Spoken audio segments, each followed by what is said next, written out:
If you are looking to get an SBA loan, you really need to know that there is a big difference between what the SBA rules are and what the bank's or the lender's internal credit policy is. So let's say you're going to apply for a $500,000 SBA loan, and some lenders will look at that and say, okay, in order to qualify at our bank, you need to be able to show that you've had enough profit or cash flow to be able to repay this proposed loan over the last 3 tax returns. In any of those years didn't have enough profit or cash flow to be able to repay that proposed $500,000 loan, then sorry, you're out of luck. And what they'll often say is, you don't meet the SBA requirements because, hey, 3 years ago, your business wasn't profitable. You showed a loss, or you didn't show enough profit to be able to cash flow the loan. And that is just a complete and utter lie, or just completely misleading small business owners, because the SBA doesn't require your business or any business to be profitable in the past in order to qualify for an SBA loan. That's just the bank's internal policy. Now, I'm not saying that if you've lost $200,000 every year for the last 3 years, you're probably not going to find a single SBA lender willing to approve a loan for you, because it looks like you're probably going to continue to lose money, right? But that is not an SBA rule. It is an internal bank policy. And there are all sorts of internal bank policies, specific industries or specific uses of funds. So sometimes I'll have lenders or I'll have clients come to me and say, well, the lender said I can't get a loan and use it for new construction. Well, that's just because that bank doesn't like to fund new construction because it's more complicated. Maybe there's more risk, whatever the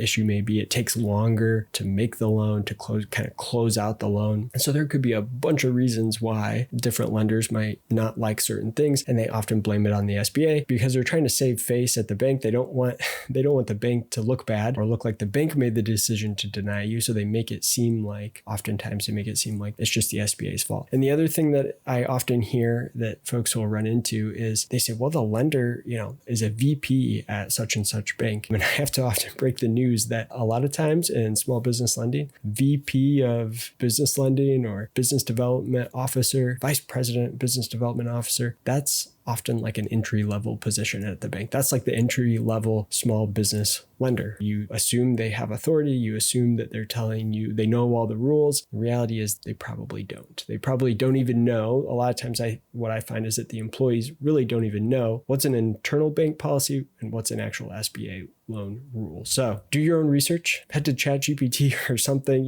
check to find out, is this thing that the lender's telling me, is this actually an SBA rule, or is it the bank's policy?